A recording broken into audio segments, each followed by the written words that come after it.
இல்லை குடும்ப ஆசீர்வாத கூடுகையிலே நாம் தியானிக்க வேண்டிய மிக முக்கியமான காரியம், உங்கள் வாழ்க்கையில் இன்றிலிருந்து சில திருப்பு முனைகள் நடக்கப் போகிறது. அதற்கேற்ற ராஜ்யத்தின் சத்தியத்தோடு இன்று நான் உங்கள் மத்தியிலே வந்திருக்கிறேன். என்னோடு திருப்பிக் கொள்ளுங்க. அப்போஸ்தலர் நடபடிக்கைகள் 10வது அதிகாரத்தில் இந்த இடத்துல வேதத்தில் வாசிக்கிறோம். 28வது வசனம். ஒரு குறிப்பிட்ட பகுதியை நான் வாசிக்கிறேன். இந்த இடத்துல என்ன சொல்லப்பட்டிருக்கிறது? எந்த மனுஷனையும் தீட்டுள்ளவன் என்றும் அசுத்தன் என்றும் நான் சொல்லாதபடிக்கு தேவன் எனக்கு காண்பித்திருக்கிறார். பிரியமான தேவனுடைய ஜனமே, இந்த இடத்துல பேதுருனுடைய வாழ்க்கை உங்களுக்கு தெரியாததல்ல. பேதுரு ஒரு பிரதான அப்போஸ்தலனாக மாறின பிறகு இந்த மனுஷனிடத்தில் கர்த்தர் அதிகமாய் இந்த மனுஷனை பயன்படுத்துகிறார். அப்படியாக இந்த மனுஷன் சில காரியங்களில் கர்த்தர் என்ன செய்கிறார் என்றால், நம்முடைய சுய நீதிகள் உடைக்கும்படியாக.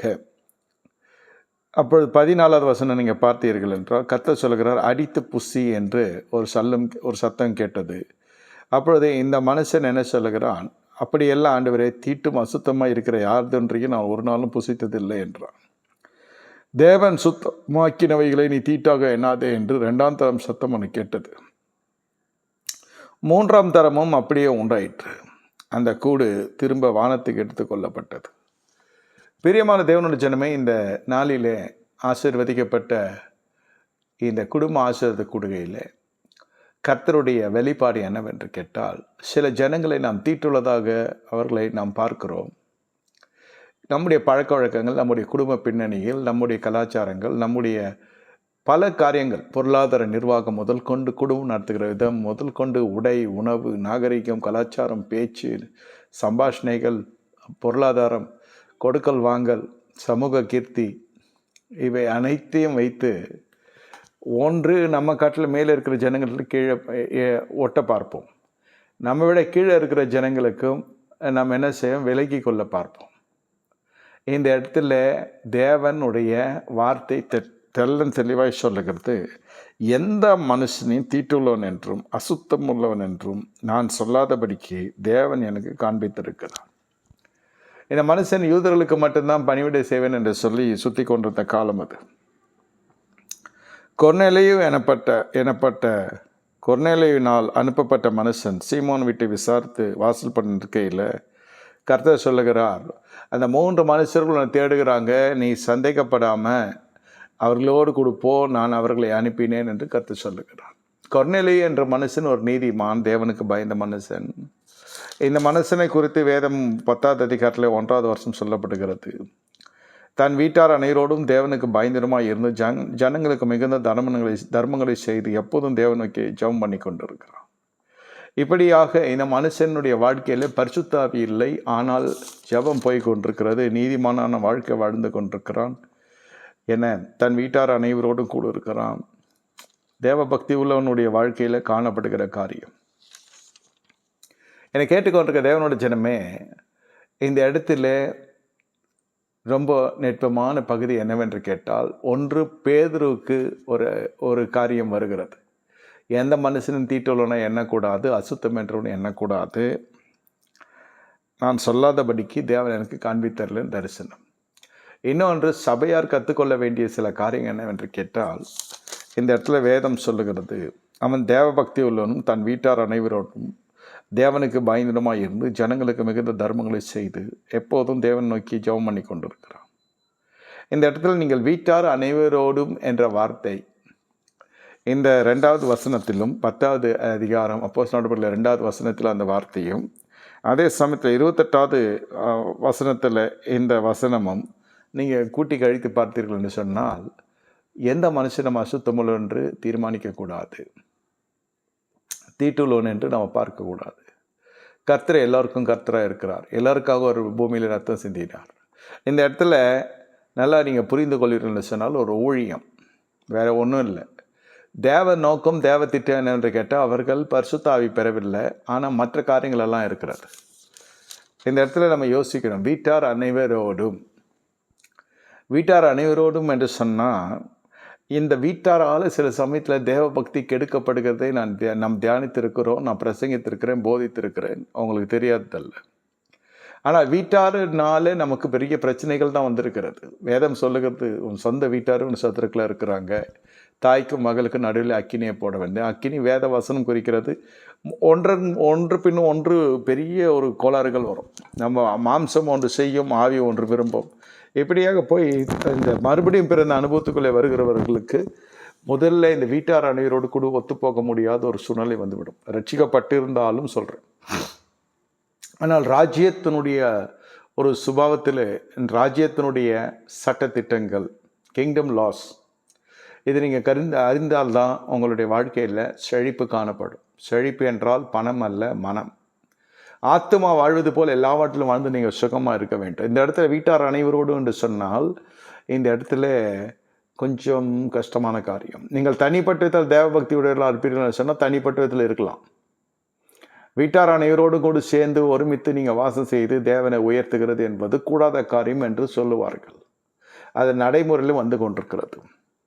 இந்த இடத்துல வீட்டார் அனைவரோடும் கூடு என்று சொன்னால் உடன்பிறப்புகளை குறிக்கிறது, குடும்ப அங்கத்தினர்களை குறிக்கிறது. செழிப்பற்று இருக்கிற ஜனங்க நீங்கள் பார்ப்பீர்கள் என்று சொன்னால், செழிப்பற்று இருக்கிற ஜனங்க வீட்டார் அனைவரோடும் கூட இருக்க முடியாது. இந்த மனுஷனுடைய வாழ்க்கையில் செழிப்பு இருக்கிறது, பொருளாதார நன்மை சொல்கிறேன், ஜபம் இருக்கிறது, தான தர்மம் செய்கிறான்னு சொன்னால் அவன் சம்பாத்தியம் இருக்கிறது, கையின் பிரயாசம் ஆசீர்வதிக்கப்பட்டிருக்கிறது, அவன் தன் தேவைகளும் சந்திக்கப்படுகிறது, அப்புறம் மற்ற கொடுக்கக்கூடியனாகவும் இருக்கிறான். இது ஐஸ்வர்யம் உள்ள மனுஷன் தேவராஜ்யத்தில் பிரவேசிப்பதில்லை என்ற வசனம் யாருக்கு என்று கேட்டால், இந்த நடவடிக்கைகளுக்குள்ளே வருகிற மனுஷனுக்கு கிடையாது என்று சொன்னால், அதாவது அவங்களுக்குள்ளே இருக்கிற ஞானமாகப்பட்டது, கர்த்தருடைய ஞானம் அவர்களை வழி விலகி போக செய்யாது. சதா காலம் ஜெபம் பண்ணி கொண்டிருக்கிறான்.